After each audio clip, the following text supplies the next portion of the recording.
জুলাই যোদ্ধাদের দায় মুক্তি দিতে অধ্যাদেশের খসড়া প্রস্তুত করা হয়েছে। অনুমোদনের জন্য এই খসড়া উপস্থাপন করা হবে উপদেষ্টা পরিষদের আগামী বৈঠকে। একথা জানিয়েছেন আইন উপদেষ্টা আসিফ নজরুল।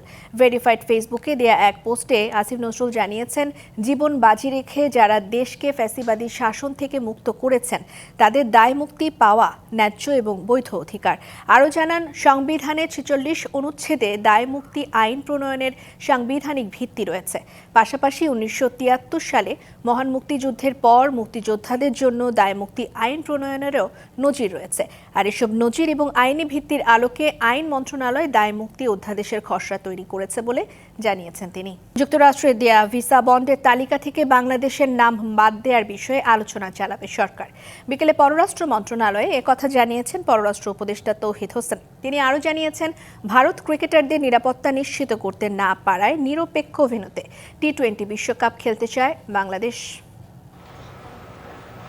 যুক্তরাষ্ট্রের নতুন ভিসা বন্ড তালিকায় আরও অনেক দেশের সাথে যুক্ত হয়েছে বাংলাদেশের নাম। দেশটিতে প্রবেশের আবেদনের ক্ষেত্রে বাংলাদেশি নাগরিকদের কমপক্ষে ৬ লাখ এবং সর্বোচ্চ ১৮ লাখ টাকা ভিসা বন্ড বা জামানত দিতে হবে। মঙ্গলবার মার্কিন পররাষ্ট্র দপ্তরের ভ্রমণ বিষয়ক ওয়েবসাইটে এই তথ্য জানানো হয়। যুক্তরাষ্ট্রের এমন সিদ্ধান্তকে দুঃখজনক বলে মন্তব্য করেছেন পররাষ্ট্র উপদেষ্টা তৌহিদ হোসেন। অবশ্যই দুঃখজনক, অবশ্যই কষ্টকর আমাদের জন্য, কিন্তু এটা অস্বাভাবিক না। এই পদ্ধতি চলছে দীর্ঘদিন ধরে।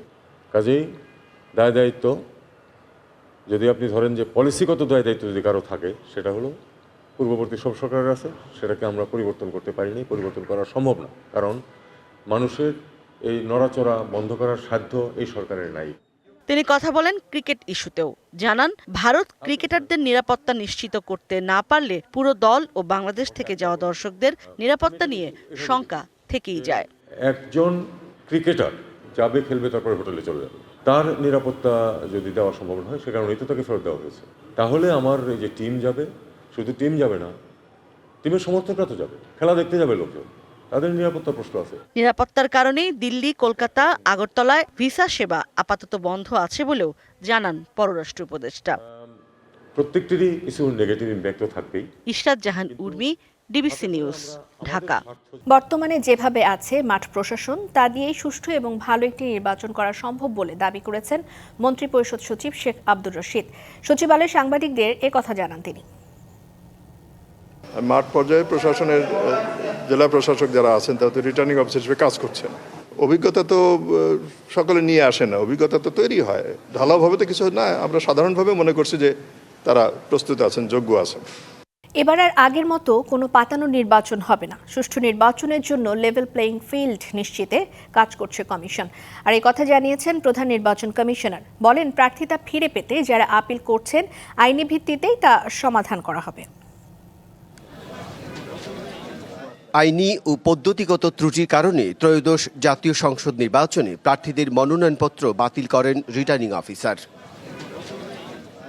স্বতন্ত্র প্রার্থীদের ক্ষেত্রে ১% ভোটারের সমর্থন, ঋণ বা বিল খেলাফি, হলফনামায় তথ্য গোপন বা ভুল তথ্য উপস্থাপন, দ্বৈত নাগরিকত্ব, আয়কর সংক্রান্ত জটিলতা এবং দলীয় মনোনয়নের সঠিক কাগজপত্র না থাকায় প্রার্থীদের মনোনয়নপত্র বাতিলের অন্যতম কারণ। আমি স্বতন্ত্র প্রার্থী, ঢাকা 18, এখানে ওই 1% সিগনেচারের বিষয় ছিল। লেভেল প্লেইং ফিল্ড আমিও মনে করি না ঠিক আছে, কারণ স্বতন্ত্র প্রার্থীদের প্রতি বৈষম্যমূলক আচরণ করা হচ্ছে। আমরা সব কাগজ সংশোধন করে পরে দেখা গেল যে যারা 1% বলেছে যে অনুসন্ধান ঠিক হয়নি তদন্তে, কিন্তু পরে তাদের সাথে যোগাযোগ করে বা এমনি জানা গেল যে ওনারা অফিস থেকে করে মন গড়া একটা রিপোর্ট দিয়েছিলেন। সুষ্ঠু নির্বাচনের জন্য এখনো মাঠের অবস্থা খুব একটা ভালো না। আর বিশেষ করে আইন শৃঙ্খলা তো যেখানে সেখানে মারামারি, কাটাকাটি, হত্যা, এগুলো তো হচ্ছেই। রাজধানীর আগারগাঁওয়ে নির্বাচন কমিশন ভবনে আপিল গ্রহণের চতুর্থ দিনেও আবেদন করেন অনেকে। এদিন সকালে এই কার্যক্রম পরিদর্শন করেন প্রধান নির্বাচন কমিশনার।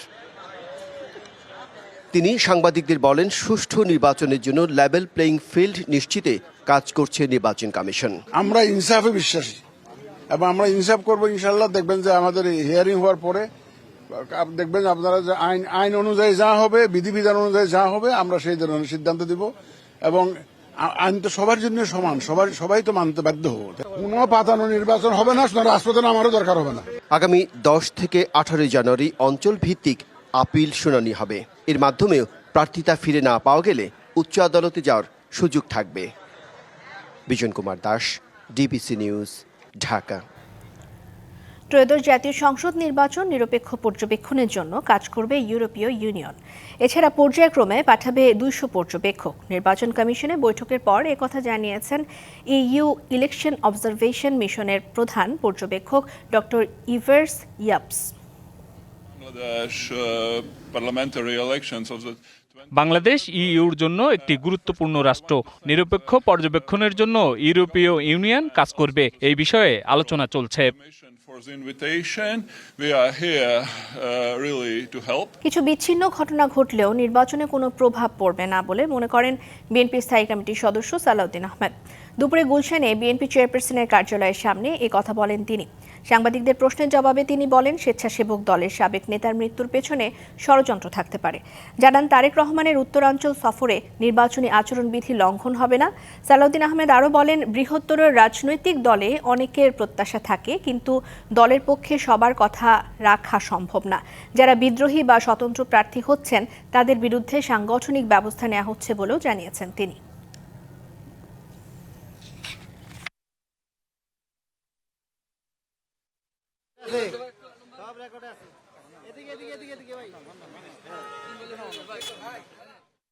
আমরা দেখতে পাচ্ছি এরকম কিছু বিচ্ছিন্ন ঘটনা ঘটছে।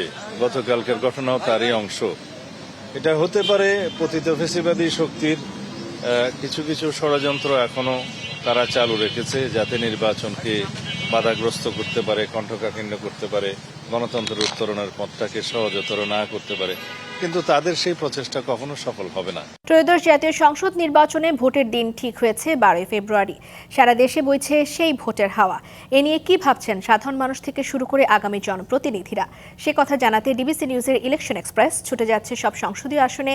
এখন আছে সংসদীয় আসন 226, সুনামগঞ্জ 3-এ। সিএসআরএম ডিবিসি ইলেকশন এক্সপ্রেস, এখন আছি সংসদীয় আসন 226 সুনামগঞ্জ 3 আসনে। আমাদের সঙ্গে এই মুহূর্তে উপস্থিত আছেন বাংলাদেশ জামায়াতে ইসলামীর মনোনীত প্রার্থী অ্যাডভোকেট ইয়াসিন খান। জনাব ইয়াসিন খান, আপনাকে স্বাগত জানাচ্ছি আমাদের এই অনুষ্ঠানে। শুরুতেই আপনার কাছে জানতে চাই, আপনি তো নির্বাচনী প্রচারণায় অনেক দিন ধরেই আছেন, কি প্রত্যাশা আপনার, ভোটের কি অবস্থা? জি, ধন্যবাদ আপনাকে। আমরা তো আলহামদুলিল্লাহ, আমাকে যখন এই আসনের প্রার্থী মনোনয়ন দেওয়া হয় বাংলাদেশ জামাত ইসলামের পক্ষ থেকে, তারপর থেকে আমরা প্রতিটি গ্রামে এবং প্রতিটি বাজার প্রায় আমাদের সফর সম্পন্ন করেছি, মানুষের কাছে যাওয়ার চেষ্টা করেছি। মানুষের প্রত্যাশা হচ্ছে এই 54 বছরে তারা যা দেখেছেন তার মধ্য থেকে একটি ব্যতিক্রম চান, তারা পরিবর্তন চান। এই জন্য এই পরিবর্তনের জন্য বাংলাদেশের বিশ্ববিদ্যালয়গুলো যে পরিবর্তন এসেছে তারই ধারাবাহিকতায় মানুষ গ্রামে গঞ্জে সেখানে একটি পরিবর্তন চান। এই জন্য জামাত ইসলামীকে মানুষ বেছে নিতে চাচ্ছেন। নিশ্চয়ই। এই আসনে 3,72,000 প্রায় ভোটার রয়েছে, এর মধ্যে বেশিরভাগ নারীদের অধিকার বাস্তবায়নে আপনার কি পরিকল্পনা? জি, ধন্যবাদ। আসলে আমাদের নারীরা হচ্ছে আমাদের সমাজের একটি গুরুত্বপূর্ণ পার্ট। এই জন্য আমাদের যে প্ল্যান, বাংলাদেশ জামাত ইসলামী সহ আমার এই সুনামগঞ্জ 3 আসনের আমরা নারী শিক্ষাকে অগ্রাধিকার দেব এবং নারীদেরকে নারী বান্ধব কর্মসংস্থানের দিকে নিয়ে যাওয়া, তাদেরকে যেভাবে ভালো শিক্ষা এবং প্রশিক্ষণের মাধ্যমে ভালো কর্মসংস্থান করা এবং তাদের একটি নিরাপদ একটি বসবাসের জন্য আমাদের এই আসনটাকে তৈরি করা। ইনশাআল্লাহ মানুষ আপনাকে ভোট দেবে? জি, অবশ্যই মানুষ তো আমাদেরকে ভোট দিবে, এটা আমরা বিশ্বাস করি। মানুষের কাছে গিয়ে আমরা বুঝতে পেরেছি কিছু মানুষ আমাদের অপেক্ষায় আছেন, তারা আমাদেরকে ভোট দেওয়ার জন্য 12 তারিখের অপেক্ষা গুনতেছেন। জি, 10 দলীয় জোটের যে প্রসঙ্গটি, এখানে আরেকজন মনোনয়ন প্রত্যাশী আছে জোট থেকে। যদি অ্যাডভোকেট শাহিনুর পাশাকে, উনি সাবেক সংসদ সদস্য আসনের, যদি মনোনয়ন দেওয়া হয়, আপনি কি জোটের পক্ষে একাট্টা হয়ে কাজ করবেন? না, ধন্যবাদ আপনাকে। আসলে এই আসনে শাহিনুর পাশা চৌধুরী এখানে অনেকবার ইলেকশন করেছেন, প্রায় 6 বার, এবং তিনি 2024-এ ওই নির্বাচনে অংশগ্রহণ করেছেন। 10 দলীয় জোটের যে মূলনীতি, সেখানে 24-এ যারা নির্বাচন করেছেন তাদেরকে দেওয়া হবে না। এই জন্য আমি আশা করি এই আসনে আমি প্রার্থী হব। আমি যদি আমাকেই অবশ্যই দেওয়া, আমার মনে হচ্ছে আমার কাছে ইনফরমেশন, এই আসনে বাংলাদেশ জামাত ইসলামের প্রার্থী আমাকেই দেওয়া হবে। আমাকে প্রার্থী মনোনয়ন করা হলে অন্য যারা আছেন শাহিনুর পাশা সহ সবাই আমাদের জন্য কাজ করবেন। ধন্যবাদ আপনাকে। এলাকার যে সড়কগুলো আছে, বিশেষ করে উপজেলার ভেতর থেকে বিভিন্ন গ্রামের যে সড়কগুলো খুবই নাজুক অবস্থা, আপনি যদি নির্বাচিত হন সেই সব এলাকার উন্নয়নে কি পরিকল্পনা গ্রহণ করেছেন? জি ধন্যবাদ। আসলে আমাদের যে সড়ক ব্যবস্থা নাজুক বলছেন, এটা কিন্তু সত্য নয়। আমাদের রাস্তাঘাটগুলো অনেক রাস্তাগুলো উন্নত হয়ে গেছে, কাজ হয়ে গেছে। কিছু রাস্তা এখনও বাকি আছে। যেমন আজকে আমি গেছিলাম পশ্চিম বীরগাঁও, আমি জয়সিদ্ধি থেকে এখানে আসলাম। আলহামদুলিল্লাহ এই রাস্তাটা এত ভালো রাস্তা, এটা কল্পনা করার মতো নয়। এখন বাকি রাস্তাগুলো, অর্থাৎ আমাদের এখানের পরিকল্পনা মন্ত্রী সাহেব যে প্ল্যান রেখে গেছেন, যে রাস্তাগুলো বাকি আছে, যে খালবাটগুলো বাকি আছে, আমরা ইনশাল্লাহ এগুলা তার ধারাবাহিকতায় শেষ করব। কারণ আমাদের মূল ম্যাক্সিমাম বড় উন্নয়নগুলো শেষ হয়ে গেছে। এখন রাস্তাগুলোকে একটু রিপেয়ারিং করা বা একটু ফিনিশিং দেওয়া, আশা করি এগুলো আমাদের বেশি সময় লাগবে না ইনশাল্লাহ। নিশ্চয়ই সেই উন্নয়ন আপনারা করবেন। আমরা এখন ছিলাম সুনামগঞ্জ 3 আসনে, আমাদের সঙ্গে যুক্ত ছিলেন বাংলাদেশ জামায়াতে ইসলামী মনোনীত প্রার্থী। নিশ্চয়ই আমরা পরবর্তী খবর রাত 9টায় নতুন কোনো প্রার্থীকে নিয়ে যুক্ত হব। যুক্ত থাকুন CSRM ডিবিসি ইলেকশন এক্সপ্রেসে। চীনা নাগরিকদের প্রত্যক্ষ তত্ত্বাবধানে ঢাকায় গড়ে উঠেছিল একটি ভুয়া আইফোন সংযোজন কারখানা। কর ফাঁকি দিয়ে বিদেশ থেকে আনা যন্ত্রাংশ দিয়ে নকল আইফোন সংযোজন করে স্থানীয় বাজারে সরবরাহ করা হতো। রাজধানীর উত্তরা এবং নিকুঞ্জ এলাকায় অভিযান চালিয়ে এই চক্রের 3 জনকে গ্রেফতার করেছে ডিবি। 7 জানুয়ারি গোপন সংবাদের ভিত্তিতে ডিবি পুলিশ রাজধানীর উত্তরা 17 নম্বর সেক্টর ও নিকুঞ্জ 1 এলাকায় একযোগে অভিযান চালায়। এ সময় উত্তর এলাকা থেকে 58টি আইফোন সহ একজনকে এবং নিকুঞ্জ 1 থেকে মোট 305টি ফোন সহ 2 চীনা নাগরিককে গ্রেপ্তার করে। আপনারা জানেন যে এ বিষয়ে বিস্তারিত জানাতে বৃহস্পতিবার মিডিয়া সেন্টারে সংবাদ সম্মেলন করে ডিবি। জানানো হয়, বিদেশ থেকে অবৈধ পথে খুচরা যন্ত্রাংশ দেশে নিয়ে আসতো চক্রটি। সাধারণ মানুষ যারা কিনছে তারা কিন্তু সাধারণ দোকান থেকে কিনছে, কিন্তু কেনার ক্ষেত্রে আসলে সচেতন হওয়া দরকার সাধারণ জনগণের। তারা যেন অবশ্যই বৈধভাবে আমদানি করা যে সকল মোবাইল রয়েছে, যেগুলো অফিসিয়াল ফোন, সেইগুলোই কিনতে উৎসাহিত করা উচিত। এই চক্র শিকড় অনেক গভীরে। কেবল এই 3 চীনা নাগরিক নন, এর সঙ্গে দেশীয় কিছু অসাধু মোবাইল ব্যবসায়ী জড়িত। তাদেরকে প্রাথমিকভাবে জিজ্ঞাসাবাদ করি এবং এই জিজ্ঞাসাবাদের মাধ্যমে জানতে পারি যে স্থানীয় কিছু এখানকার যারা মোবাইল ব্যবসায়ী তারাও এই ঘটনার সাথে যুক্ত রয়েছে বা এই ব্যবসার সাথে যুক্ত রয়েছে। তাদের কয়েকজনের নাম আমরা পেয়েছি। আমরা তদন্তের স্বার্থে এখনই আমরা এই নামগুলো প্রকাশ করছি না, পরবর্তীতে তদন্ত শেষে আমরা এই নামগুলো আপনারা জানতে পারবেন। দামি ফোন কেনার সময় গ্রাহকদের অতিরিক্ত সচেতন হবার আহ্বান জানান ডিবি কর্মকর্তা।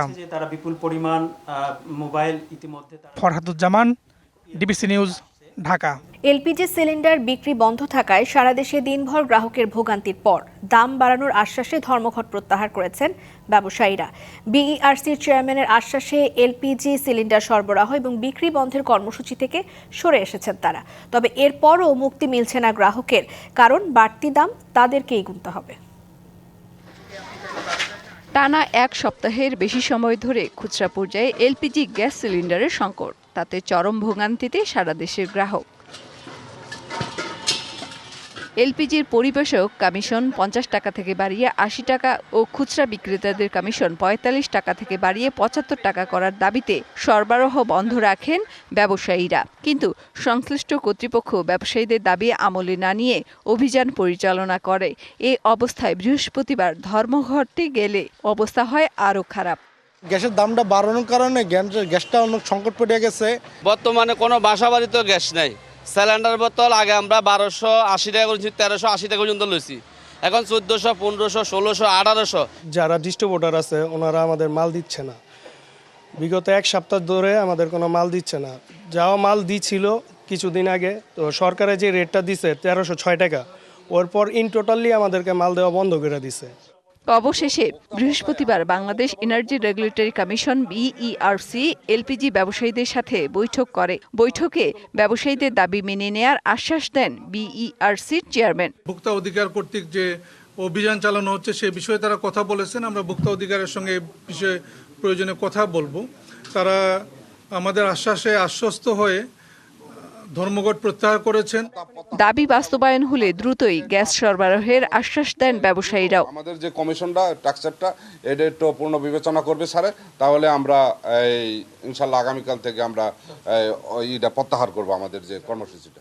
ডিলারদের অভিযোগ, আমদানিকারকরা বিইআরসির নির্ধারিত দামে পাইকারি বিক্রেতাদের কাছে এলপিজি বিক্রি করে না। এজন্য 12 কেজির এলপিজির দাম 1306 টাকা থেকে বাড়িয়ে 1500 টাকা করার দাবি তাদের। মেহের মনি, ডিবিসি নিউজ, ঢাকা। সংবাদে এই ছিল এখনকার মতো। ডিবিসি নিউজের সংবাদগুলো পড়তে ভিজিট করুন dbcnews.tv আর ভিজিট করুন ডিবিসি নিউজের ফেসবুক পেজ এবং ইউটিউব চ্যানেল। ডিবিসির সঙ্গেই থাকুন।